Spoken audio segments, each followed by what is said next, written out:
नमस्कार, आप देख रहे हैं के न्यूज का खास कार्यक्रम देवभूमि का दंगल और मैं हूं आपके साथ गरिमा वाजपेयी। देवभूमि के दंगल में आज बात होगी डेंगू का डंक, बारिश का सता।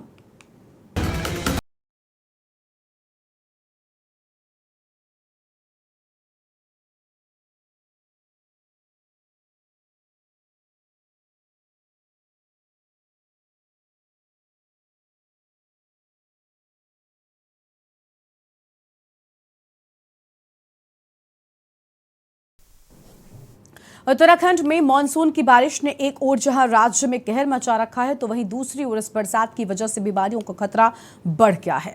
दरअसल राज्य में भारी से एक तरफ जहां नदियां उफान पर आ गई हैं, तो वहीं उत्तरकाशी में कई जगहों पर अतिवृष्टि और बादल फटने की घटनाएं भी सामने आई हैं। बादल फटने की वजह से उत्तरकाशी में काफी ज्यादा नुकसान हुआ और जगह जगह पर लैंडस्लाइड होने से कई सड़कें बंद हो गई थी, जिन्हें खोलने का प्रयास भी किया जा रहा है। हरिद्वार जनपद में भारी बारिश से काफी नुकसान देखने को मिला है। मुख्यमंत्री ने हरिद्वार पहुंचकर राहत कार्यों की समीक्षा की। सीएम धामी ने आपदाग्रस्त क्षेत्रों में 3 महीने के लिए बिजली के बिल माफ करने और सहकारी बैंकों के ऋण में भी लोगों को 3 महीने की राहत देने का फैसला लिया। वहीं विपक्ष का कहना है कि सरकार ने प्रभावितों तक कोई मदद नहीं पहुंचाई। विपक्ष ने प्रभावितों को मुआवजा देने, किसानों को फसलों के हुए नुकसान का मुआवजा देने समेत बरसात में होने वाली बीमारियों से बचाव के लिए समुचित व्यवस्था करने की सरकार से अपील की है। आज इसी मुद्दे पर हम विस्तार से बातचीत करेंगे। कई खास मेहमानों का पैनल हमारे साथ में होगा, लेकिन उससे पहले हमारी खास रिपोर्ट देखिए।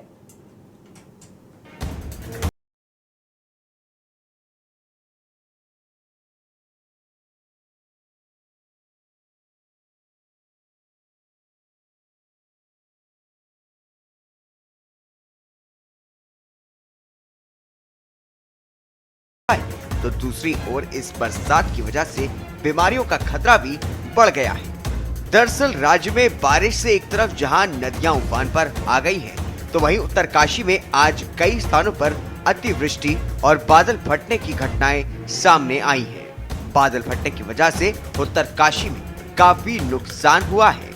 वहीं जगह जगह लैंडस्लाइड होने से कई सड़कें बंद चल रही हैं, जिन्हें खोलने का प्रयास किया जा रहा है। वहीं हरिद्वार जनपद में भारी बारिश से काफी नुकसान देखने को मिला है। मुख्यमंत्री ने हरिद्वार पहुंचकर राहत कार्यों की समीक्षा की। सीएम धामी ने आपदाग्रस्त क्षेत्रों में 3 महीने के बिजली के बिल माफ करने और सहकारी बैंकों के ऋण में लोगों को 3 महीने की राहत देने का फैसला लिया गया है। हरिद्वार जनपद में अतिवृष्टि हुई है और उस अतिवृष्टि के कारण से बहुत बड़ा क्षेत्र यहाँ का प्रभावित हुआ है। हमने तय किया है कि पिछले दिनों जिन क्षेत्रों में भारी बारिश हुई है या बाढ़ आई है, उस पूरे क्षेत्र को आकलन करवाने के बाद उसको आपदा क्षेत्र घोषित किया जाएगा और आपदाग्रस्त क्षेत्रों में आगामी 3 माह तक जो बिजली के बिल हैं या बैंकों के लोन हैं, जो सहकारी बैंक के राज्य सरकार के अंतर्गत आने वाले बैंक हैं, उन बैंकों का 3 माह तक जो ऋण वसूली है वो स्थगित रखी जाएगी और जो राष्ट्रीयकृत बैंक है, उन बैंकों को राज्य सरकार की तरफ से अनुरोध किया जाएगा कि वो अभी अगले 3 माह तक जो है इस प्रक्रिया को स्थगित रखें और जो आपदाग्रस्त क्षेत्र हैं, उन क्षेत्रों में तत्काल इसका आकलन करके जो प्रभावित लोग हैं उनको राहत राशि का वितरण किया जाएगा। वही विपक्ष का कहना है कि सरकार ने प्रभावितों तक कोई मदद नहीं पहुंचाई है। विपक्ष ने प्रभावितों को मुआवजा देने, किसानों को फसलों के हुए नुकसान का मुआवजा देने समेत बरसात में होने वाली बीमारियों से बचाव के लिए समुचित व्यवस्था करने की सरकार से अपील की है। इसके साथ ही रुड़की में नाराज किसानों ने मुआवजे के लिए धरना प्रदर्शन शुरू कर दिया है। किसानों का कहना है कि उनकी फसलें भारी बारिश के कारण तबाह हो चुकी हैं और सरकार किसानों को 2-2 हजार रुपए देकर किसानों की हितैषी बन रही है। वहीं बरसात के मौसम में राज्य में बीमारियों का खतरा बढ़ गया है। इसी के तहत राज्य में डेंगू के मामले लगातार बढ़ते जा रहे हैं। वहीं स्वास्थ्य सचिव और डॉक्टर राजेश कुमार ने सभी अधिकारियों को जरूरी दिशा निर्देश दिए हैं। अरे गाँव में इतना पानी भरा पड़ा है। कल मैं गया था हुस्ना वाला, काला वाला, तेली वाला, इधर के क्षेत्र में, वहाँ भी पानी जो है घुटनों घुटनों तक पड़ा है। गन्ना बिल्कुल ख़त्म हो गया है। आगे की कुछ बुआई भी करे, उसकी धान इत्यादि के कहीं और कुछ भी करे, उसके लिए या गन्ने का ही कहीं रिप्लेसमेंट को ढूंढें तो खेत न खाली हो पा रहे हैं न कुछ हो पा रहे हैं। तो जब पानी की निकासी हो और उस पर सरकार का कोई फोकस नहीं है। आज मैं गया जो है गंगदासपुर और महाराजपुर खुर्द, महाराजपुर कला और इन गाँवों को देखा। फिर उसके बाद अभी बालावाली में गया। बालावाली में गिद्दावाली इधर की तरफ दूसरी स्थिति है, पानी भरा तो यहाँ भी है अभी जो है खेतों में, लेकिन यहाँ बंदा टूटा हुआ, बंदे की मरम्मत ही नहीं की। तो आप जब तक ठोकरों की मरम्मत नहीं करोगे, ठोकरें और नहीं बनाओगे, बंदे की मरम्मत नहीं करोगे तो खतरा तो बना रहेगा पानी का। मुसीबत है, खेतों फसल नष्ट होगी, खाने कुछ रहा नहीं। और ये हमारी सरकार 2,000 रुपये क्या 2,000 रुपये दे देंगे, हम भूखे हैं, हमारी सब नष्ट हो 2,000 ही ना हमें दे देंगे। इनकी तनख्वाह हमें दे दो, इनके भत्ते हमें दे दो, 2,000 हमें दे देंगे ना। 2,000 किस चीज के देंगे? पता नहीं किस चीज के देंगे, 2,000 देंगे, किसान सुखी हो जाएगा। देखिए, डेंगू को लेके समस्त जिलाधिकारियों को हम लोगों ने निर्देशित कर दिया है कि एसडीएम्स के माध्यम से अस्पतालों का औचक निरीक्षण सुनिश्चित करें और ये भी देख लें कि स्वास्थ्य उपचार व्यवस्था सुचारू चल रही है या नहीं, और स्वास्थ्य विभाग को, शासन को अवगत कराएं समय समय पर। इसके अलावा स्वास्थ्य विभाग, नगर निगम एवं जिला प्रशासन की संयुक्त टीमें गठित करने के निर्देश दिए गए हैं और ये संयुक्त टीमें जो हैं एक अभियान के तौर पे जहां जहां भी पानी इकट्ठा हो रहे हैं और लावा पनपने का खतरा रहता है वहां पे लार्वे को नष्ट करेंगे। कुल मिलाकर राज्य में एक तरफ जहां मानसून की बारिश ने काफी नुकसान पहुंचाया है, तो दूसरी ओर इस बरसात की वजह से बीमारियों का खतरा भी बढ़ गया है। इन सब के बीच सरकार के सामने प्रभावितों तक मदद पहुंचाने और प्रभावितों को उचित मुआवजा देने भी बड़ी चुनौती है। ऐसे में देखना होगा कि आखिर कैसे राज्य सरकार इन सभी चुनौतियों से निपटती है। Uttarakhand desk report.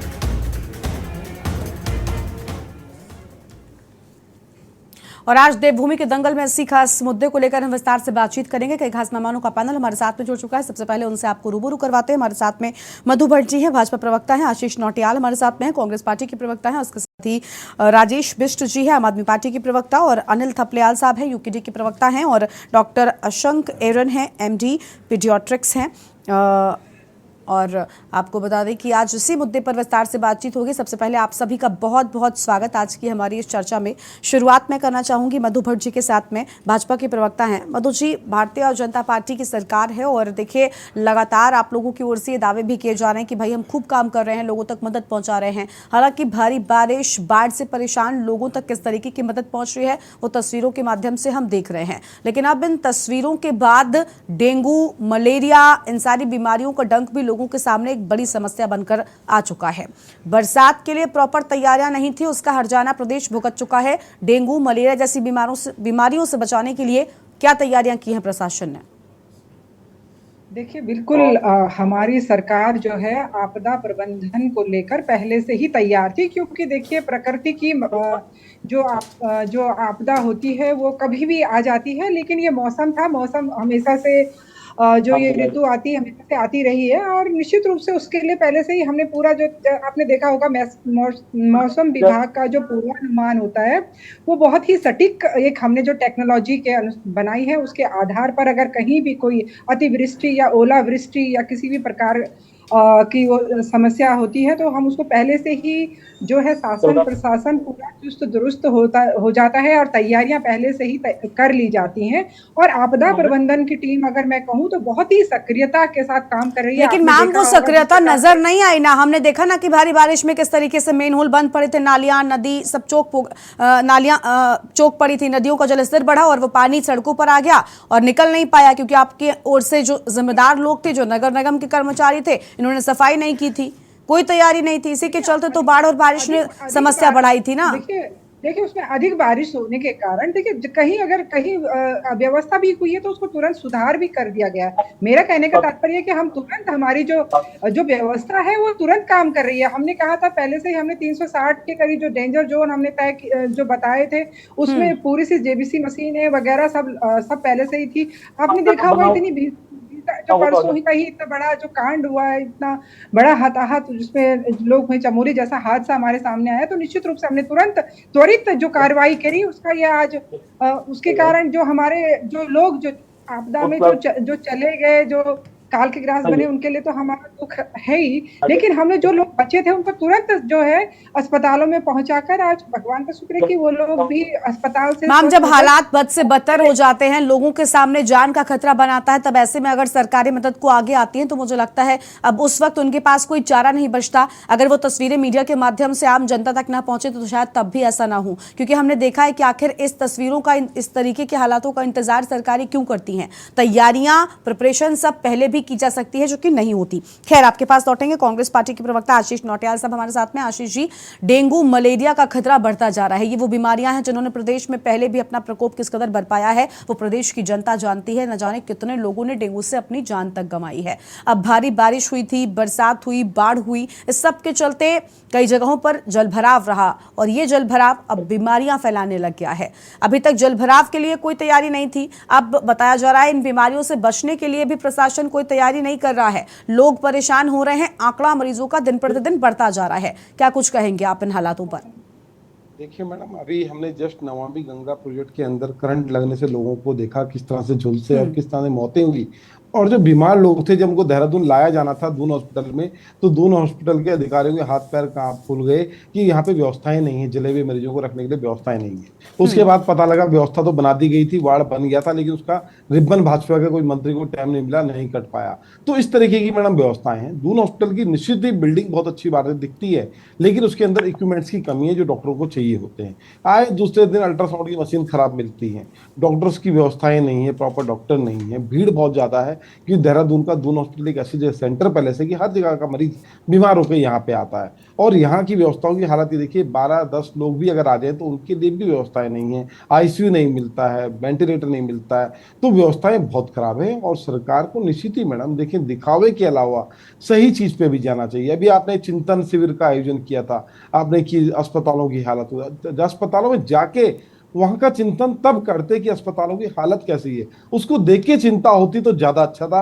ना कि 5 स्टार होटल में बैठ के आप चिंता करें कि इनकी हालत कैसी होगी। आपने जैसी पिक्चर दिखानी थी आपने वैसी उनको दिखाई, सारे राज्य के जो भी ये आए थे स्वास्थ्य मंत्री, लेकिन आपने असलियत नहीं दिखाई। असलियत तो ये होता, चिंतन तब होता जब आप उनको ग्राउंड पे ले जाते, उन्हें अस्पतालों में ले जाते, अस्पताल के मरीजों से बात करते, अस्पतालों में इक्विपमेंट्स देखते, वही चिंतन होता है। चिंतन 5 स्टार होटल में बैठ के नहीं किया जाता। स्थिति इस समय बहुत खराब है मैडम। जहाँ तक अगर शायद आप गए नहीं है आईसीयू, मैडम मैं तो खुद एडमिट भी हुआ हूँ, चमोली की बात कर रहे हैं। चमोली में 9 लोग ठीक होकर गए हैं, चमोली के एम्स में उनका इलाज किया गया। मैडम देहरादून के अंदर दून हॉस्पिटल की व्यवस्था अखबार में पढ़ लेना, आप हिंदुस्तान में पढ़ लेना। ठीक है, ठीक है। मधु जी उनको कंप्लीट करने दीजिए, मधु जी उनको कंप्लीट करने दीजिए, उसके बाद आप उनको काउंटर कर सकते हैं। मैं आपके पास आऊंगी। ठीक है, सच्चाई क्या है? हाँ बोलिए। इस समय स्थिति मैडम बहुत बुरी है। बिल्डिंग जरूर अच्छी चमक रही है, उसके लिए मना नहीं कर रहे, हाँ। उसके अंदर व्यवस्थाएं नहीं है, उस बात के लिए कह रहे हैं। रोज अखबारों में आता है, ये हम नहीं कह रहे। रोज अल्ट्रासाउंड की मशीन खराब मिलती है, ये सब असलियत में है। जहां तक आपदा प्रबंधन की बात है मैडम, आप देखें आज भी अगर इनके पास आपदा प्रबंधन वालों के पास इक्विपमेंट्स नहीं है, उनमें मोटर नहीं है, उनमें पाइप नहीं है, किस तरह से पानी बाहर निकाला जाए, किस तरह निकासी की जाए, इसकी कोई व्यवस्थाएं नहीं है। हर गली में, सड़क में, परसों बालावाला के अंदर गया था, कितना रोड के अंदर इतना पानी भरा हुआ था, जहाँ पैदल चलने वालों का 4 व्हीलर तो एक बार निकल जाएगा, पर पैदल चलने वाले कैसे? बारिश हो रही है, ठीक है, बरसात में बारिश ही होती है। ठीक है, यानी आपको लग रहा है आशीष जी की तैयारियां ठीक तरीके से नहीं की गई है। देखिए, तैयारियों को लेकर नाराजगी आम जनता में भी है, सिर्फ राजनीतिक दलों की बात नहीं है। ठीक है, ठीक है आशीष जी, ठीक है आशीष जी, आपके पास आएंगे। हमारे साथ में और मेहमान भी हैं, राजेश बिष्ट जी का रुख कर लेते हैं, आम आदमी पार्टी से प्रवक्ता है। राजेश जी, स्वागत आपका भी। राजेश जी, उत्तराखंड में जिस तरीके से हालात भारी बारिश के चलते खराब हुए वो पूरे देश ने देखा। उत्तराखंड एक तो पर्यटन क्षेत्र है, कई सारे लोग फंसे हुए थे जिनको बमुश्किल वहां से निकाला जा सका है। कई जगहों पर जिस तरीके से जलभराव हुआ, सड़कें बंद हो गई, लोग घरों में कैद हो गए, घरों में पानी भर गया, अब बीमारियां आ गई हैं, लोगों की मुसीबतें कम होने का नाम नहीं ले रही हैं। एक तरफ पहले भारी बरसात को लेकर तैयारियां नहीं थी, नदियों में पानी बढ़ा, जरा सा जलस्तर बढ़ते ही वो पानी सड़कों तक पहुंच गया। सड़कों में नालियां चौक थी और पूरी तरीके से पानी लोगों के घरों के भीतर समा गया। अब लोग रहने खाने पीने तक को मजबूर हो गए थे। लेकिन इतना ही नहीं सीमित रहा, बीमारियों ने अब लोगों की जान पर और ज्यादा खतरा बढ़ा दिया है। ऐसे में अगर तैयारी नहीं की जाती है इन बीमारियों से लड़ने के लिए तो आंकड़े जितनी तेजी के साथ बढ़ रहे हैं डेंगू के, ये बहुत ज्यादा भयावह होंगे उत्तराखंड में।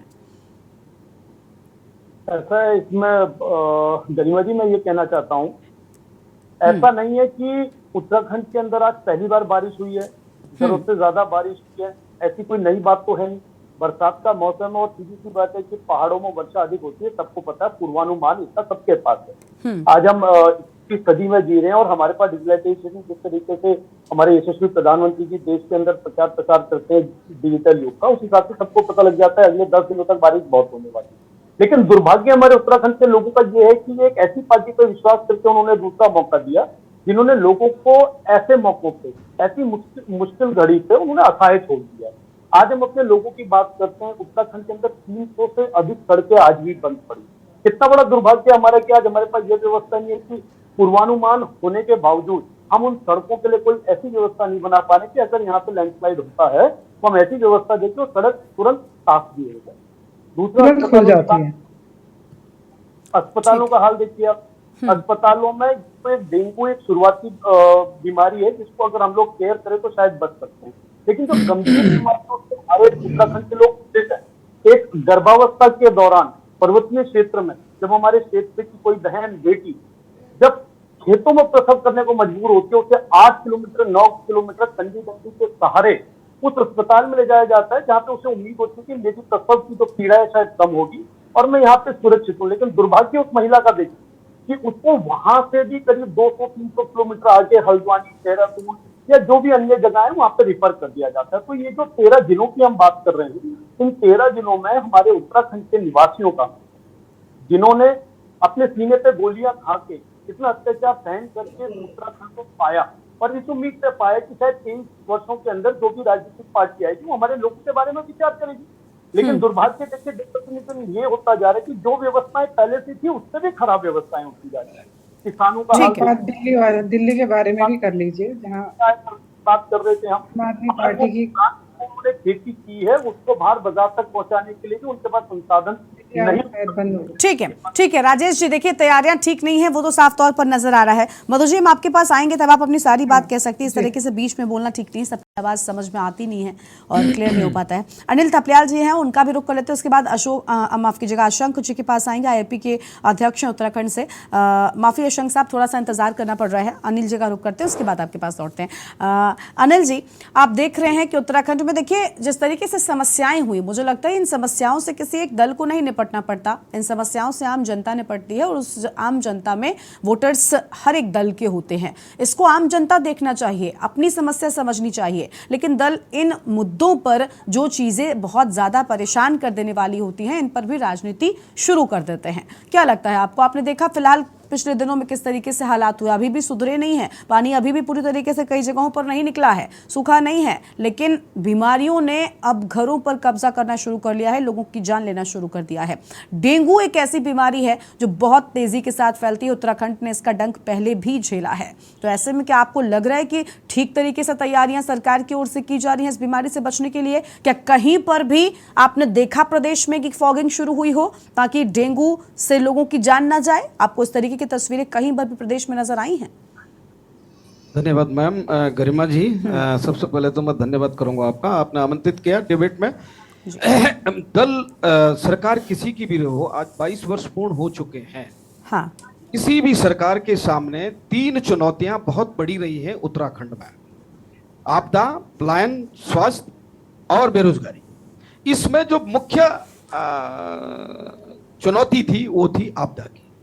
ये कोई नई चीज नहीं है, प्राकृतिक देन है, लेकिन इन चुनौतियों से लड़ने के लिए, चाहे वो वर्तमान सरकार रही हो, चाहे वो पूर्व में जो सरकारें रही हो, उन्होंने ऐसे क्या संसाधन शुरू किए हैं या बनाए हैं कि आपदा में तत्काल प्रभाव से यदि कोई महामारी हो जाती है या कोई बहुत बड़ी बीमारी का प्रकोप हो जाता है या आपदा में कहीं लैंडस्लाइड हो जाता है या कोई गांव के गांव धंस जाते हैं, तो उनके लिए क्या ऐसी व्यवस्था पूर्व सरकार या वर्तमान सरकार ने किया है जो ये एक दूसरे पे आरोप प्रत्यारोप लगाते रहते हैं कि हमने ये किया था, हमने वो किया था। जहां तक मैं उत्तराखंड का मूल निवासी हूं, जनपद रुद्रप्रयाग मेरी जन्मभूमि है। सबसे बड़ा उत्तरकाशी जनपद रुद्रप्रयाग और चमोली आपदा क्षेत्र ग्रस्त है।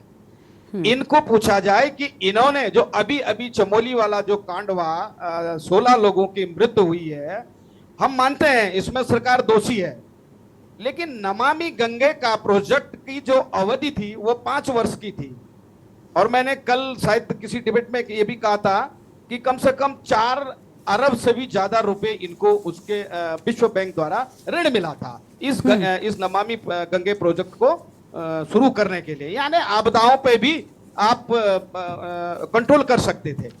लेकिन आज तक जितना बजट केंद्र सरकार द्वारा राज्य सरकार में आता है, वो क्या कितना हिस्सा उसका, कितना परसेंट ये आपदा में लगाते हैं, कितना स्वास्थ्य में लगाते हैं, कितना ये अपना क्या नाम है शिक्षा दुरुस्त करने में लगाते हैं, या बेरोजगारी को कंट्रोल करने में लगाते हैं?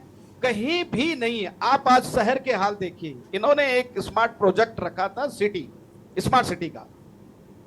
स्मार्ट सिटी के नाम पे आप बता दीजिए, अभी आपने स्टूडियो से बहुत बड़ी बात बोली है और बहुत अच्छी बात है कि चौको चुकी नालियां, नगर निगम गहरी नींद में है।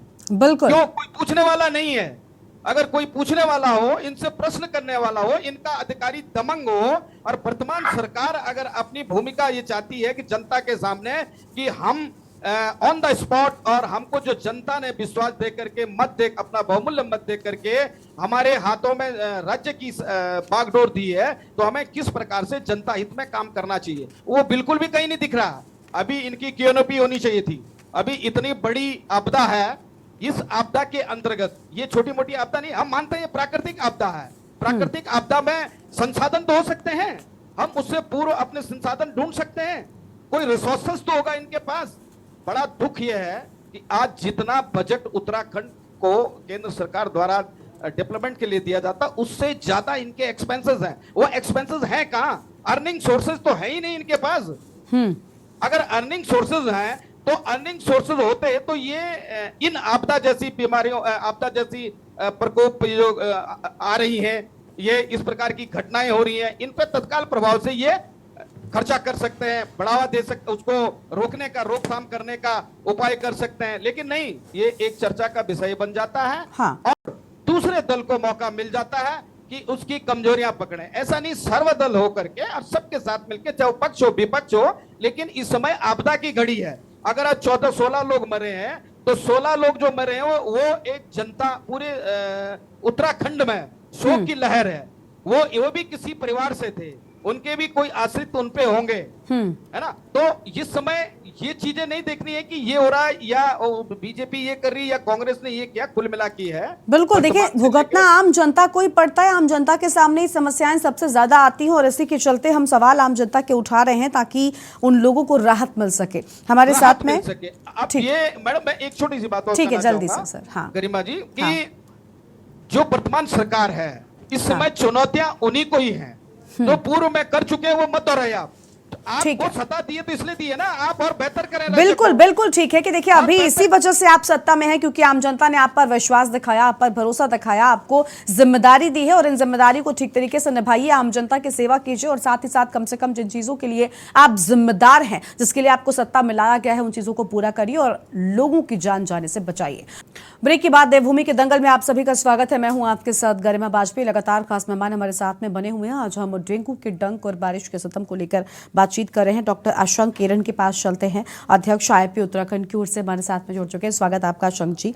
अशंक जी, देखिए डेंगू एक ऐसी बीमारी है जो फिलहाल गंदगी में जो पानी बसता है उसमें मच्छर पनपते हैं और उनसे होती है, और इस वक्त सबसे ज्यादा खतरा है क्योंकि पूरी तरीके से पूरे प्रदेश में अलग अलग जगहों पर जल भराव है। लोग सफाई कर सकते हैं अपने घरों के भीतर, लेकिन जो सड़कों के बाहर गंदगी है, जो जल भराव है, जो लोगों के घरों के बगल या फिर आमने सामने जो खाली प्लॉट पड़े होते हैं वहां पर पानी भरा हुआ है। इन सब जगहों पर डेंगू मच्छर की उत्पत्ति होती है और वो लोगों की जान तक ले सकता है। आप बताइए, इन ताजा हालातों में क्या आपको लगता है कि सबसे ज्यादा जरूरत है साफ सफाई की जाए, साथ ही साथ डेंगू का जो डंक है वो पनपने न पाए, इसको लेकर फॉगिंग हो, सरकार की ओर से, स्थानीय प्रशासनों की ओर से क्या तरीके के एक्शन उठाए जाने चाहिए ताकि लोगों को जान का जोखिम ना हो? एक डॉक्टर होने के नाते मैं आपसे पूछ रही हूं कि किस तरीके के कदम उठाए जाने चाहिए और कितना बड़ा खतरा आप देख पा रहे हैं प्रदेश में? आपकी बात बिल्कुल सही है गरिमा जी, और इस समय जो हालात हैं वो थोड़े से खराब ही हैं पूरे प्रदेश में। स्पेशली लोग अपने घरों में रुके हुए पानी को तो निकासी कर सकते हैं, लेकिन जो क्योंकि हमारे प्रदेश में कई जगह ऐसी है जहाँ पे ड्रेनेज सिस्टम अच्छा नहीं है, और जैसा आपने कहा कि पानी अब जमा हो रहा है कई प्लॉट्स में और कई मकानों के पास, तो ऐसी जगहों पे जो है निकासी करना पॉसिबल नहीं है। तो इसके लिए थोड़ा सा प्रोएक्टिव गवर्नमेंट को होना चाहिए, और फॉगिंग ही एक तरीका है। और इन जगहों पे कई जगह जो है कुछ पेस्टिसाइड्स भी होते हैं जो हम छोड़ सकते हैं इस पानी में, लेकिन जनरली जो म्यूनिसिपैलिटीज और गवर्नमेंट जिन मेजर्स के लिए जाती है वो फॉगिंग ही होता है। तो ये अब बहुत लार्ज स्केल पे हमें करना होगा, नहीं तो हर बार की तरह इस बार जो डेंगू का हम देखेंगे एपिडेमिक, वो फिर हर बार से बहुत ज्यादा होगा। तो इसलिए ये तो अभी वॉर स्केल पे गवर्नमेंट को करना चाहिए, सबसे ज्यादा प्राथमिकता इस चीज को देनी चाहिए, क्योंकि मौसम भी डेंगू का है और इस बार हम लोग इस आपदा से इस बीच में इस चीज से घिर गए। दूसरा जो बड़ी चीज है वो डेंगू के अलावा इस बारिश के बाद ना वायरल हेपेटाइटिस बहुत फैल रहा है, जिसको हम हिंदी में हैजा बोलते हैं। तो ये और आपने देखा होगा कि दस्त और बुखार, इसके चपेट में लोग इस समय आ रहे हैं, और वो भी उसका कारण भी कहीं ना कहीं रुका हुआ पानी और इस तरह से दूषित, क्योंकि जब पानी रुकता है तो जो पानी का जो सप्लाई है उसमें भी कुछ ना कुछ दूषित पानी पीने को मिलता है। तो उस चीज पे भी हमें नजर रखनी होगी। इन दो चीजों को इस समय गवर्नमेंट को प्राथमिकता लेनी चाहिए। ठीक है, देखिए गवर्नमेंट को ही प्राथमिकता लेनी होगी। मधुर जी, घूम फिरकर बात आपके पास से आती है और हमें उम्मीद है, क्योंकि देखिए अगर डेंगू का ये मच्छर पनपता है ना, तो ऐसा तो नहीं है कि ये सिर्फ कांग्रेस वालों को काटेगा या आम आदमी पार्टी वालों को काटेगा, ये तो सबको काट सकता है, आम जनता के लिए नुकसानदायक है। और देखिए किसी भी प्रवक्ता ने, राजनीतिक प्रवक्ता आज हमारे साथ चर्चा में है मेहमानों के तौर पर, किसी भी शख्स ने इस बात को नहीं माना कि सही तरीके से इन बीमारियों से लड़ने की तैयारी की जा रही है। कहीं पर भी फॉगिंग नजर नहीं आती, जल निकासी के लिए अभी ठीक इंतजाम नहीं किए जा रहे हैं। जो मुख्य चौराहे सड़कें हैं यहाँ पर तो ठीक है निकाला जा रहा है, लेकिन जो बाकी जगह है यहाँ पर भी खतरा बढ़ेगा। और अगर ये खतरा बढ़ता है तो सरकार के लिए समेट पाना मुश्किल हो जाएगा, क्योंकि डेंगू के मरीजों की संख्या बहुत तेजी के साथ बढ़ती है, ये संक्रामक बीमारी बन जाती है। तो ऐसे में आपको ध्यान रखना होगा, प्रशासनों को काम करना होगा। अगर बारिश के लिए काम नहीं किया तो कम से कम बीमारियों के लिए कर लीजिए, ताकि आम जनता की जान ना जाए। मैम देखिए गरिमा जी, बिल्कुल निश्चित रूप से मैं अभी बहुत सारे जो पैनलिस्ट हैं मैं उनकी सबकी बात सुन रही थी, और निश्चित रूप से देखिए सरकार जो है, सरकार की जो जवाबदेही है वो जनता के प्रति है, और जनता जो सरकार जो है बहुत गंभीरता के साथ काम कर रही है। हमने कहा देखिए उत्तराखंड जो है पूरा, क्योंकि देवभूमि भी है, और हमने इसलिए प्रत्येक परिवार को अटल आयुष्मान योजना, जो इतनी बड़ी योजना है, 5 लाख तक का जो निःशुल्क हमने बीमा जो दिया जाता है, कार्ड, आयुष्मान कार्ड जो बनाया है, उसके तहत पूरे इलाज जो है वो उनको किसी भी प्रकार की कोई दिक्कत ना हो, वो कहीं भी अपना इलाज करा सकते हैं। इसके लिए इतनी बड़ी योजना जो अटल आयुष्मान योजना वो जो काम कर रही है। साथ में आपको बताऊं, क्योंकि आपने अभी कहा कि डेंगू के डंक से, बिल्कुल निश्चित रूप से आपने देखा होगा कि पिछली बार हमने कितनी बड़ी, क्योंकि देखिए अभी तो बारिश चल रही है, और निश्चित रूप से क्योंकि रुका हुआ पानी होगा तो कहीं लार्वा जमा ना हो जाए, इसके लिए बिल्कुल ऐसे हमारे जो, क्योंकि दवाइयां, इस प्रकार से दवाइयों का छिड़काव हमने पिछली बार भी किया था, और इस बार मैम पिछली बार के भी आंकड़े मुझे खुद याद है, मैंने न जाने कितने डिबेट्स की थी इस बात को लेकर कि न जाने कितने लोगों की जान चली गई प्रदेश में, और कोई तैयारी इस बीमारी से निपटने के लिए कहीं पर भी फॉगिंग जैसी कुछ चीजें नजर नहीं आ रही थी। खाना पूर्ति करने के लिए कुछ जगहों पर होता है, उसके बाद बंद हो जाती है। पूरी बात तो कर लूं गरिमा जी, बोलिए मैम। हाँ बिल्कुल, आप बोलिए। जैसा भयंकर रूप इसने दिल्ली वगैरह, दिल्ली जैसी जगह मिली जहां बड़े बड़े दावे किए जाते हैं, वहां मैं आपको बताना चाहूंगी बिल्कुल हमारी सरकार ने कोई ऐसा दावा नहीं किया, लेकिन जनता के बीच में लगातार काम करते हुए हमने उस पर, डेंगू पे बहुत बड़ी रोकथाम करने में हम बहुत सक्षम हुए। और निश्चित रूप से इस बार भी, क्योंकि देखिए मौसम अभी जो, क्योंकि उससे पहले ही डेंगू का जो डर आपने जो आज बताया है, बिल्कुल निश्चित रूप से इस पर पहले से ही हमारी जो स्वास्थ्य विभाग की जो टीम है, जो हमारे डॉक्टर्स हैं, अभी यहाँ पे एक भाई कह रहे थे आशीष जी कह रहे थे कि नहीं वो कहीं डॉक्टर, अरे हम तो पूरा सारे हमारे पूरे डॉक्टरों का हमने यहाँ पे पैनल बुला दिया, पूरे हमारे जितने, क्योंकि हमने इसीलिए क्योंकि ताकि हर प्रकार की जो नई टेक्नोलॉजी के साथ नई टेक्नोलॉजी हो वो हम स्वास्थ्य विभाग में हम उसमें हमारे जो मरीज हैं उसमें रखे जाए। साथ में अभी चमोली की घटना के जिक्र कर रहे थे, इनको बताना चाहूंगी चमोली की घटना के पीछे अगर जाएंगे कहीं ना कहीं अपने गिरेबान में झांकेगी ना कांग्रेस, तो उनके उसमें मुंह में ही छींटे नजर आएंगे। उसको मैं ज्यादा बोलूंगी नहीं, क्योंकि उनको भी पता है कि जिस प्रकार के वहां पे राजनीति करने की कोशिश की और उसके बाद कितने लोगों की वहां पे अनायास काल के ग्रास में चले गए, उस पे भी अगर आशीष जी बहुत अच्छी तरह समझते होंगे, लेकिन उस बात पर न जाकर, क्योंकि हमारी सरकार का जो काम है प्रथम दृष्टया जहां पे भी जो भी घायल हुए थे उनको लेकर अस्पताल में ले गए और उनका सही से इलाज कराना। हमने एयरलिफ्ट करके उन सारे जो झुलसे जो हताहत हुए थे उनको लेकर आए और भगवान की मैम सवाल ये भी है ना, ठीक है हम मानते हैं कि इस तरीके के हादसे होते हैं, लेकिन लापरवाहियों के चलते ही हादसे होते हैं, इस बात को आप नकार नहीं पाएंगी। और कम से कम इन बातों को लेकर तो कांग्रेस को मत कोसिए, यहाँ पर कांग्रेस पार्टी का क्या लेना देना है, वो आपका प्रोजेक्ट है, आपके प्लांट पर कुछ हादसा होता है, इस बात में कांग्रेस पार्टी कैसे जिम्मेदार हो सकती है भला? आपको बताना चाहूंगी, देखिए कर्मा जी, वहां पर जब आपको पूरी उस पर अगर आप गहराई में जाएंगी, वहां पर जब ये हादसा हो गया था मालूम नहीं चला किस कारण हुआ क्या हुआ, लेकिन जब वहां पे गए तो वहां पर इनके जो लोग जो इनके कार्यकर्ता थे वहां पर धरना प्रदर्शन पे बैठ गए। कुछ इनके बड़े नेता तो यहाँ देहरादून में धरना कर ही रहे थे, लेकिन जो इनके स्थानीय जो नेता थे वो भी धरना प्रदर्शन करने वहां पर बैठ गए और वहां पर जो 4-5 घंटे जो लेट करी और क्या कारण हुए वो तो भी सबके सामने। अच्छा ठीक है, अभी जवाब ले लेंगे, अभी जवाब लेते हैं। कांग्रेस पार्टी से हमारे साथ में आशीष जी बने हुए। आशीष जी आपके पास आएंगे, आशीष जी आते हैं, आपके पास ही आते हैं, बोलने दीजिए उनको। मजिस्ट्रेट जांच चल रही है, क्या हुआ क्या नहीं हुआ। ठीक है मधु जी, ठीक है आपके पास आएंगे। अनिल जी कुछ कह रहे थे, वो जल्दी से कंप्लीट करें, उसके बाद आशीष जी के पास जाएंगे। अनिल जी कहीं सफल नहीं होने वाला। हमारी आदरणीय भाजपा की प्रवक्ता कह रही हैं। ठीक है मधु जी ठीक है, हो गया, शांत हो जाइए, बोलिए अनिल जी। गरिमा जी, अभी हमारी आदरणीय प्रवक्ता भाजपा कह रही है कि उन्होंने व्यवस्थाएं जो है पूर्ण रूप से पहले से सरकार तैयार है। मैं बताता हूं कि 200 से ऊपर बेड का हॉस्पिटल है श्रीनगर में। अगर आप ये पूछे कोई गंभीर बीमारी से है, यदि आपदा ग्रस्त के अंतर्गत उसका हाथ पांव टूट गया, ऐसा मतलब अंग भंग हो गया, तो उनके पास ऐसे संसाधन नहीं है कि प्री ट्रीटमेंट भी दे पाए वहां पे। पट्टी मलहम लगा देते और उसको रेफर कर देते जॉली ग्रांट वगैरह के लिए। ठीक है, जब देहरादून ही आना है तो पहाड़ों में विकास है कहाँ, स्वास्थ्य व्यवस्थाएं हैं क्या? भाई उत्तराखंड की जो मांग थी वो पहाड़ों के लिए थी। पहाड़ों के लोगों ने बलिदान दिया है, पहाड़ के लोग लड़े थे कि हमारी स्वास्थ्य व्यवस्थाएं दुरुस्त हो, हम आपदा प्रबंधन क्षेत्र से बचे, हमें स्वरोजगार रोजगार मिले, हमारी शिक्षा उच्च हो, हमारा किसी प्रकार की व्यवस्थाएं, ये जो जिस प्रकार से अपने आप को प्लेटफॉर्म में रख रहे हैं, मैं जितनी भली भांति जानता हूं उतने भली भांति शायद मेरे ख्याल किसी भी सरकार को मैं समझता नहीं कि कोई जानता होगा। राजनीति करना अलग है, बेसिक मूलभूत जो सुविधाएं हैं वो क्या है, मैं इनसे जानना चाहता हूं वर्तमान प्रवक्ता महोदया से कि मूलभूत सुविधाएं क्या दी हैं आपने, वहां पे हैं क्या? तत्काल प्रभाव से अगर कोई घटना हो जाती है तो 6 घंटे बाद आपकी एम्बुलेंस। मधु जी एक साथ नहीं, मधु जी प्लीज उनको बोलने दीजिए, उसके बाद आप जवाब दे लीजिएगा। दोनों अगर एक साथ बोलते तो आवाज साफ नहीं आती, कोई नहीं सुन पाता है। ठीक है, थपला साहब बोलिए। आयुष्मान कार्ड की बात आप करते हैं, तो ये आयुष्मान कार्ड किसके लिए लागू था? ESW के निम्न वर्ग सामान्य वर्ग के लोगों के लिए कि VIP के लिए था, जो 22 लाख की मर्सिडीज ला रहा, जो मंत्री जी के बेटे के लिए था या ब्यूरोक्रेट्स के बेटे के लिए था? ये किसके लिए लागू है? ESW के अंतर्गत जो आता है, जो सामान्य वर्ग के लोग हैं उनके लिए।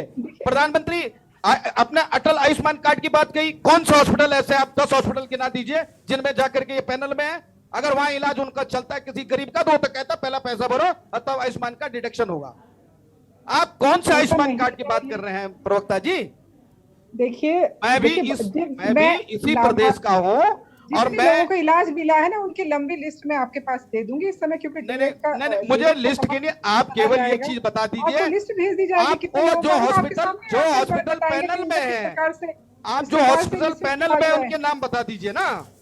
और दूसरा, आपदा प्रबंधन के लिए, आपदा प्रबंधन मैं बताता हूँ, ये दैविक प्रकोप है। मधु जी प्लीज, मधु जी एक साथ नहीं, आप बोलिएगा, मैं आपको मौका देती हूँ। देखिए ऐसे समय बर्बाद होता है, ना तो थपलियाल साहब की बात समझ में आती है और ना ही आपकी बात, व्यर्थ जाता है। जल्दी से थपलियाल साहब, जल्दी आप कंप्लीट करिए, उसके बाद और मेहमानों को जोड़ना है। डेंगू जैसी महामारी, हैजा जैसी महामारी के लिए क्या व्यवस्थाएं, क्या कैंप, कहां पे दवाएं, कौन से डॉक्टर्स हैं, कौन से स्पेशल हॉस्पिटल आपने तैयार किए हैं आपदा के दौरान, कि भैया अगर गड्ढे भर गए, नाले भर गए, कोई भूदशा हो गया या कुछ हो गया, तो इस प्रकार की व्यवस्थाओं के लिए तत्काल प्रभाव से आपातकालीन सेवाएं, उनके अलावा जो है आपके पास बेस में, उनके अलावा क्या क्या है?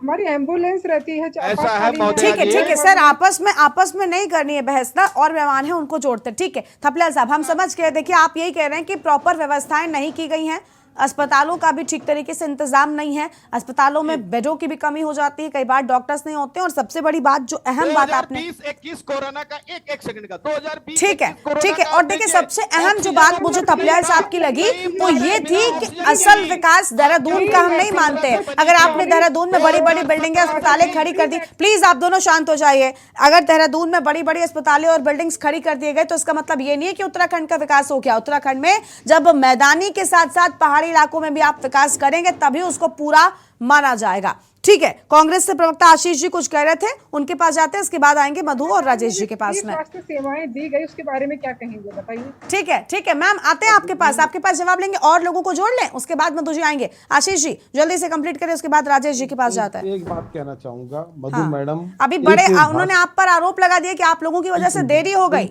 हमारी वजह से तो मैडम देश आजादी हो गई, तो बहुत बड़ा गुनाह हो गया, हम तो ब्रिटिश शासन के आज गुलाम होने देरी की बात वो कर रहे थे सर, वो देरी की बात कर रही है। ये बहुत बड़ी गलती है, देश आजाद नहीं, देश के शहीदों की वजह से वो स्कूल कॉलेज हमने बना दिए जहां आप लोग पढ़ के परिवार ने शहादत दी है, ये जो हॉस्पिटल बना दिए जहां आप प्रत्येक परिवार में शहादत दी है। ठीक है प्लीज मधु जी एक एक करके, मैं बार बार आपको रोक रही हूँ, बीच में मत बोले प्लीज। आशीष जी शुरू करिए।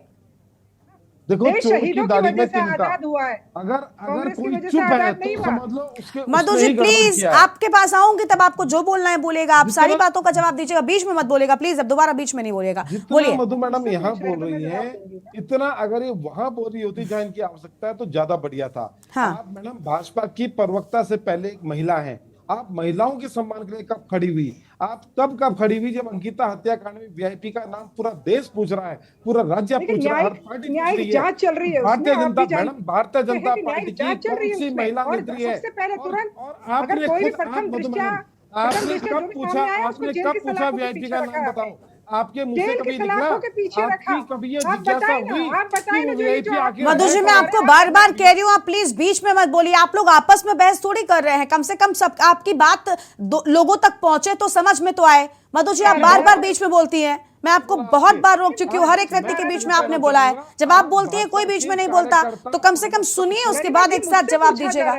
आपसे पूछा जा रहा है लेकिन उनकी बात को कंप्लीट होने दीजिए, उसके बाद जवाब देने का इंतजार करिए। मैं आती हूँ आपके पास, ऐसा तो नहीं है कि आपकी बात नहीं सुनते। अब बीच में बोलेंगे तो फिर कोई कंप्लीट ही नहीं कर पाएगा ना। आशीष जल्दी कंप्लीट करिए। ठीक है मैम, प्लीज बीच में मत बोलेगा, प्लीज आपसे रिक्वेस्ट है। सिंपल सी एक बात कहना चाहेंगे, जब पूरा देश पूरा राज्य वीआईपी का नाम जानना चाहता है तो भाजपा महिला संगठन की कोई महिला इस बात के लिए खड़ी नहीं होती कि इस वीआईपी का नाम बताओ। इसका मतलब सीधे सीधे चोर की दाढ़ी में तिनका, इनका ही कोई आदमी है, इसलिए नहीं बोल रहे हैं। ठीक है सर, उससे आगे बढ़िए। आजकल बाजार के अंदर दो साल बेमिसाल के बोर्ड लगे पड़े हैं। आज आप देहरादून में देख रहा था, पूरे देहरादून में बोर्ड लगे पड़े हैं इनके मेयर साहब गामा जी की और मुख्यमंत्री जी की फोटो के। 2 साल बेमिसाल, क्या बेमिसाल है? आपने क्या 2 साल के अंदर कर दिया? अंकिता जैसा हत्याकांड 2 साल के अंदर हुआ, और जहां हत्याकांड होता है उसमें बुलडोजर चलाया जाता है, उस जगह पे आग लगाई जाती है, सारे गुनाह मिटाए जाते हैं, और 2 साल बेमिसाल इस चीज के लिए कहते हैं? विधानसभा भर्ती घोटाला होता है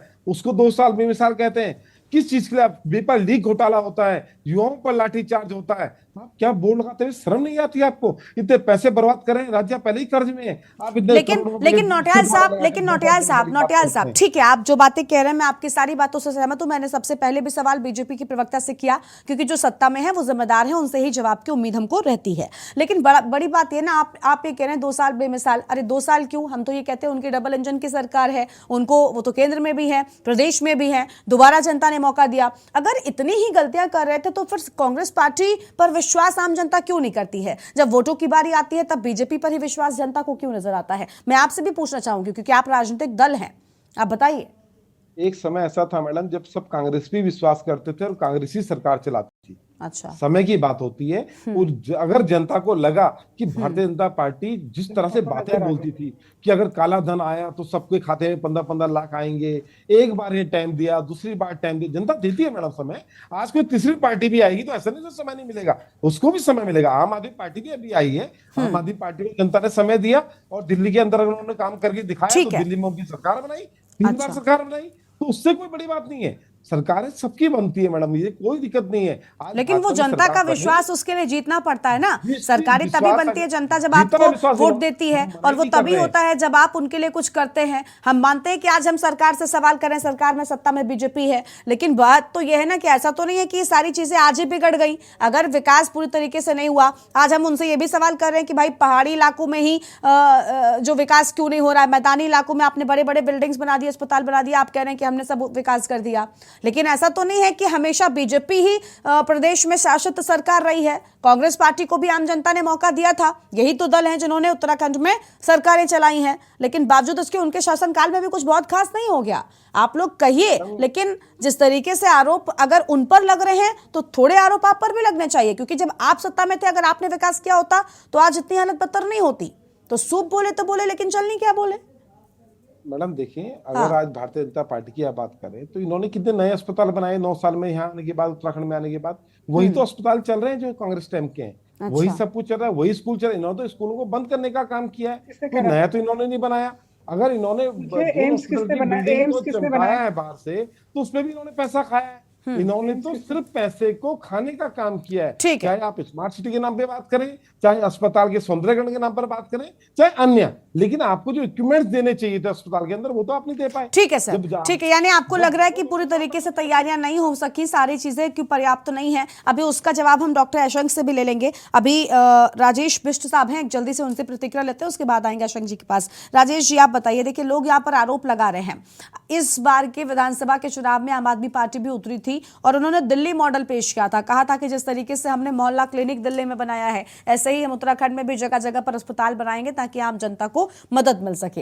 देखिए, इस बात में कोई दो राय नहीं है कि उत्तराखंड में अस्पतालों की कमी है, खासतौर पर पहाड़ी इलाकों में जहां पर संसाधन उतना ठीक नहीं है, जहां पर जो परिवहन के साधन होते हैं वो भी ठीक नहीं है। लोगों को अगर रात बरात कुछ ऐसी समस्या आती है तो लोग अस्पताल तक नहीं जा पाते हैं, लेकिन बावजूद इसके जनता ने आप पर विश्वास नहीं दिखाया। अभी फिलहाल वर्तमान स्थितियों में आपको क्या लग रहा है, कहां पर कमियां रह जा रही हैं? क्योंकि आम जनता की सेहत, शिक्षा, इन सभी चीजों के साथ खिलवाड़ हो रहा है, आम जनता परेशान होती है, और जब उनकी सेहत के साथ खिलवाड़ होता है तो उनकी जान पर तक बनाती है। गरिमा जी, बिल्कुल आपकी बात ठीक है कि दिल्ली सरकार ने जो मॉडल उत्तराखंड में दिया, हाँ। वो ये दिखाने की कोशिश करी कि दिल्ली में एक ऐसी व्यवस्था है जो पिछले 9 सालों के अंदर लोगों को सहूलियतें दे रही है। इस बात पे हम जहाँ की बात में भी चांस कैसे खड़े होगी कि बीजेपी अपनी जिम्मेदारी से भागने का काम जो रवैया बीजेपी में है। आज आप उत्तराखंड के पर्वतीय क्षेत्रों के रेफर सेंटर बनते हैं, वहाँ पे डॉक्टर नहीं है, अल्ट्रासाउंड नहीं है, एक्सरे नहीं है, ब्लड टेस्ट नहीं होता, दवाइयां नहीं होती, डॉक्टर नदारत रहते हैं। 15-15, 20-20 दिन में एक से रेडियोलॉजिस्ट आता है, तब जाके वहाँ पे अल्ट्रासाउंड होने की कहीं ना कहीं उम्मीद जगती है। लोग 80-80, 100 किलोमीटर पे पैदल वहां पर आते हैं, उन व्यवस्थाओं से आते हैं, तब भी वहां जाके उन्हें बैरन वापस जाना पड़ता है। ऐसे ही हाल स्कूलों का हो रखा है। आप स्कूलों के अंदर जाइए, शिक्षक नहीं, 500 बच्चों के स्कूल में 4 या 5 टीचर पढ़ा रहे हैं। कितना दुर्भाग्य है हमारे क्षेत्र के लोगों का।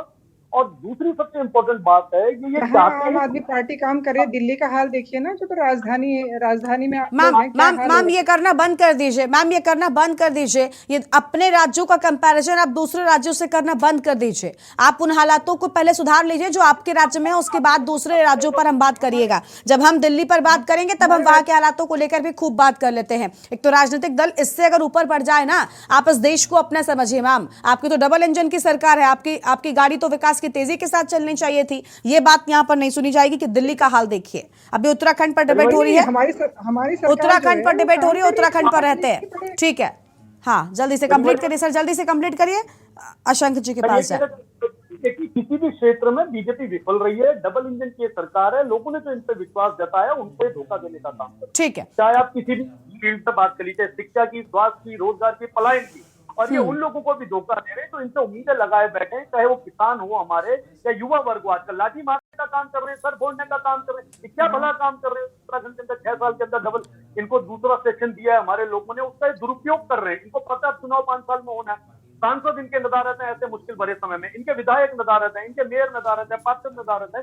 पूरे इस समय जब हमारे उत्तराखंड के अंदर इतनी बड़ी त्रासदी आ रही है, इनका काम होना चाहिए था अपने अपने क्षेत्र में। आरोप लगाने से कुछ नहीं होगा। ठीक है, सब अपने अपने क्षेत्र में ठीक है, ठीक है, ठीक है। जल्दी से अशंक जी के पास आते हैं, उसके बाद मधु जी की प्रतिक्रिया जानते हैं और सवालों का जवाब भी लेते हैं। मधु जी को बहुत कुछ कहना है। अशंक जी जल्दी से आप बताइए। देखिए अभी राजनीतिक दल ये कह रहे हैं कि भाई ठीक मात्रा में संसाधन नहीं है, चीजें नहीं है। आप एक डॉक्टर होने के नाते बताइए, हम कई बार ग्राउंड जीरो पर जाते हैं, रिपोर्ट्स देखते हैं और डॉक्टर से या अस्पतालों के स्टाफ से बात करते हैं, उस दौरान ये बात भी सामने आती है कि देखिए इन चीज़ों की कमी है, इसके चलते हम रोकथाम नहीं कर पा रहे हैं। कई सारी चीज़ों की कमियां डॉक्टर्स बताते हैं। या आप उत्तराखंड के अगर निवासी हैं तो आप समझते होंगे कि पहाड़ों में तो अस्पताल ही नहीं है। लोगों को अगर रात में बीमारी वो हो जाते हैं बीमार, तो सुबह तक का इंतजार करना पड़ता है, तब वो अस्पताल पहुंच पाएंगे। ऐसे में न जाने कितनी जिंदगियां चली जाती हैं।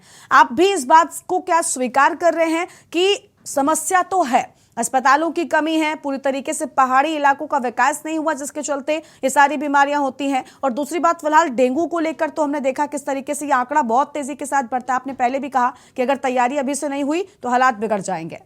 सर जी गरिमा जी, इसमें दोनों ही बातें हैं कि जो अभी रिसेंट हुआ है उसमें तो सरकार को और तैयारी की जरूरत है, वो तो सरकार को और ठीक से हैंडल करने की जरूरत है। हाँ। लेकिन अगर आप निष्पक्ष रूप से देखें तो पिछले 10 साल में स्वास्थ्य के क्षेत्र में तो बहुत अच्छा विकास हुआ है उत्तराखंड में। 10 साल पहले आप कंपेयर करें तो जितने नंबर ऑफ मेडिकल कॉलेजेस और हॉस्पिटल्स थे और जो उनकी हालत थी, और पिछले 10 साल में जो उनमें सुधार हुआ है, अल्मोड़ा का मेडिकल कॉलेज, श्रीनगर का मेडिकल कॉलेज, और अगर आप देखें अच्छी तरह, हमारे पास 10 साल पहले सिर्फ 2 मेडिकल कॉलेज हुआ करते थे, श्रीनगर, अल्मोड़ा, एम्स और ये हल्द्वानी, और ये सारे मेडिकल कॉलेजेस नहीं थे। हाँ। और जो हमारे इवन जो हॉस्पिटल्स थे उनमें डॉक्टर्स की उतनी कमी थी जितनी अब थोड़ी पूर्ति हो रही है। इस बात में कोई भी शक नहीं है कि अभी भी बहुत दूर हैं हम एक आइडियल स्वास्थ्य व्यवस्था देने से। लेकिन अगर आप उस तरह से सवाल पूछें कि क्या स्वास्थ्य व्यवस्था में सुधार हुआ है, तो सुधार तो हुआ है। अटल आयुष्मान योजना के बारे में मैं ये साफ करना चाहूंगा, जैसा अभी डिस्कशन हो रहा था। अटल आयुष्मान योजना पिछले 10 साल में मैंने ये देखा है कि 10 साल पहले मेरा अपना प्राइवेट हॉस्पिटल है, बहुत सारे मरीज जो हैं वो पैसे के अभाव में उनको हम रेफर करते थे और वो कई बार घर वापस ले जाते थे। अब ये होता है कि कई बच्चों को मैं अपने हॉस्पिटल से जब देखता हूँ कि उनको बड़े हॉस्पिटल जाने की जरूरत है, अटल आयुष्मान योजना में वो देहरादून में बड़े हॉस्पिटल और इवन रुड़की में भी बड़े हॉस्पिटल्स में अपना इलाज करा पाते हैं। तो अटल आयुष्मान योजना ने भी बहुत हेल्प की है। लेकिन सुधार हुआ है, अभी बहुत सुधार की और जरूरत है। लेकिन ये जो प्रेजेंट सिचुएशन है इसको गवर्नमेंट ने अभी तक ठीक से हैंडल नहीं किया है, इसमें उनको और ज्यादा इसको अच्छी तरह हैंडल करने की जरूरत है। ठीक है, ठीक है। देखिए और ज्यादा बेहतर तरीके से हैंडल करने की जरूरत है। मधु जी, अब मैं आपसे आखिरी प्रतिक्रिया चाहती हूँ। देखिए आप राजनीतिक दलों पर ये कहकर बच सकती हैं कि ये राजनीतिक दल हैं। 2 मिनट का। हाँ जी बताइए सर। मैं एक प्रश्न पूछा। अभी आपने अपने पटेल से कहा स्टूडियो से कि उत्तराखंड की जनता भाजपा पे विश्वास करती है और कांग्रेस पे नहीं करती है, इसका क्या कारण है? बहुत अच्छा प्रश्न आपने पूछा है। नहीं सर, देखिए बात ये है, हाँ ठीक है, आप कंप्लीट कर लीजिए फिर मैं बताती हूँ। उसका कारण मैं बताता हूँ आपको। अच्छा। उसका मूलभूत कारण ये है, ठीक है, जल्दी से भाजपा 5 साल में जो है, हाँ। वो तो ये लगा कि नया आदमी यार इसको मौका दे देते हैं। जब शुरू सरकार बनी थी उत्तराखंड में भाजपा को। सर नए दूसरी बार थोड़े जो थे भाजपा सर, का ये नए प्रचार- थोड़ी थे, इसके पहले भी भाजपा और कांग्रेस ने ही तो सत्ता में राज किया है उत्तराखंड की बात करें। दूसरी बार जब हाँ। भाजपा आई तो लोगों ने भाजपा के कैंडिडेट को नहीं, विकास को नहीं, जो पुराना 5 साल में रहा, ओनली फॉर किसको मत किया? नरेंद्र मोदी, माननीय प्राइम मिनिस्टर ऑफ इंडिया। ठीक है, they are working a best of. तो मैं समझता हूं कि उनके मूलभूत जो उन्होंने आज देश को, मैं उनको व्यक्तिगत रूप से थैंक्स करना चाहूंगा, ठीक न है। दल के रूप में न मैं किसी उसके रूप में, लेकिन ठीक है जो सर। वो आज नेतृत्व कर रहे हैं। अब रही कांग्रेस की बात, जब मेरे घर में ही मैं पिता बाप बेटा माँ में आपसी समन्वय नहीं होगा तो मैं मेरे परिवार पे कौन विश्वास करेगा? ये दूरियां रही है। ठीक है। इनकी। अब तीसरे विकल्प के रूप में जो यूकेडी अपने आप को प्रवेश करने जा रहा है, तो मुझे लगता है कि मेरे ख्याल से जिस प्रकार से लोग अब जुड़ रहे हैं, जिस प्रकार से हम आगे जनता की सेवा में इंटरनली लगे हुए हैं, संसाधनों की कमी है, लेकिन ये परिपूर्ण होने पे हमें लगता है तीसरे विकल्प के रूप में हम पहला विकल्प रहेंगे उत्तराखंड। ठीक है सर, लौटेंगे जल्दी से। हाँ, आपसे राजेश जी कुछ कहना चाहते हैं। राजेश जी जल्दी कंप्लीट करिए, मधु जी की प्रतिक्रिया लेनी है।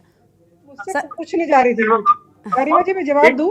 हाँ आती हूँ मैं। वो कह रहे हैं आपकी प्रतिक्रिया मैं सबके अब बाद में ले लूंगी, क्योंकि सबको सरकार से ही सवाल करने होते हैं। आप सबका जवाब दे दीजिएगा एक साथ, जल्दी से राजेश जी, जल्दी से। दो चीजें हैं मेरी, थोड़ी 30 सेकंड में मैं बात खत्म करूंगा। हाँ प्लीज सर, जल्दी। अभी आयुष्मान योजना की बात बार बार हो रही है। हाँ। ये सभी जानते हैं कि 3 जिलों को छोड़ के 9 जिले हमारे पर्वतीय क्षेत्र के उत्तराखंड के। हाँ। वहां पे महिलाएं अक्सर जंगलों में काम करती हैं, खेतों में काम करती है, बच्चे भी अक्सर काम में लगे। अगर वो बच्चा पेड़ से गिरता है और वहां से हल्की 200 किलोमीटर है, पहाड़ चमोली वगैरह से 300 किलोमीटर है और बच्चे को चोट लगती है, क्या आयुष्मान कार्ड लेके उसे नीचे उतरना चाहिए, वहां पे प्राथमिक उपचार मिलना चाहिए? या जो प्रसव के दौरान महिला पीड़ित है, जिस आयुष्मान कार्ड की बार बार बात हो रही है, मैं सिर्फ ये सवाल करना चाहता हूँ, पीड़ित महिला 8 किलोमीटर दूर अपने गांव में है और वहां से उसे प्रसव के लिए प्रसव केंद्र आना है, वहाँ डॉक्टर नदारत है, अल्ट्रासाउंड नहीं है, वो प्रसव की व्यवस्था नहीं है। ठीक है, जवाब मधु जी से लेते हैं। ठीक है, जितना जानना चाहता हूँ। ठीक है। अब मधु जी से जवाब देते हैं। मधु जी, मैं आपके पास आखिर में इसलिए आती हूँ, देखिए, या तो सबसे पहले पूछती हूँ, उसके बाद फिर अब इसलिए आती हूँ आखिर में, ताकि सभी राजनीतिक दलों के सवालों को आप सुन लीजिए, उसके बाद आप जवाब दीजिए। बताइए। देखिए गरिमा जी, मेरी बात का तो इसी बात से उत्तर मिल गया। यहाँ पे यूकेडी के प्रवक्ता ने कहा जिस प्रकार से माननीय सर, ये उनकी मैम, ये उनकी व्यक्तिगत राय हो सकती है, ये उनकी व्यक्तिगत राय हो सकती है, वो उत्तराखंड के निवासी हैं। और यहाँ पे डॉक्टर साहब ने बहुत अच्छे से कहा है कि स्वास्थ्य सेवाओं में जिस प्रकार से उन्होंने सुधार देखा है, बिल्कुल निश्चित रूप से देखिए, हम बिल्कुल लगातार स्वास्थ्य सेवाएं बेहतर बने, इसके लिए लगातार प्रयासरत हैं। और बिल्कुल अटल आयुष्मान योजना हो या अन्य 207 प्रकार के जो पैथोलॉजीज जो हमने जांचों को निःशुल्क जो कहा है, 207 प्रकार की जांचें जो पैथोलॉजी की होंगी, उसमें बिल्कुल निश्चित रूप से स्वास्थ्य लाभ मिलेगा यहाँ पे साथ में। क्योंकि अभी जैसे मनोज जी ने भी अभी क्योंकि प्रश्न किया कि प्रवक्ता आम आदमी पार्टी के, कि गांव में इस प्रकार की, बिल्कुल निश्चित रूप से हमने छोटे छोटे क्लिनिक जो है वहाँ पे डॉक्टरों की व्यवस्था तो करी है, लेकिन कहीं कोई कमी रह जाती है, क्योंकि बड़ी जब ट्रेजेडी हो जाती है, बड़ी घटना जब हो जाती है, तो निश्चित रूप से उनको कई बार नीचे आना पड़ता है। लेकिन हमारी जो प्राथमिकता आने वाले समय में रहेगी, हम चाहेंगे कि वहां पर जो बिल्कुल जो पहाड़ी क्षेत्र है। ठीक है, देखिए, हम ये चाहते हैं मधु जी, हम ये चाहते हैं कि आपने जो बातें कही वो सही एक वक्त पर साबित हो। आप कह रही हैं कि हम विकास कर रहे हैं, हम अस्पताल बना रहे हैं, हम भी यही चाहते हैं कि एक दिन इस बात पर हमें आपको टोकना ना पड़े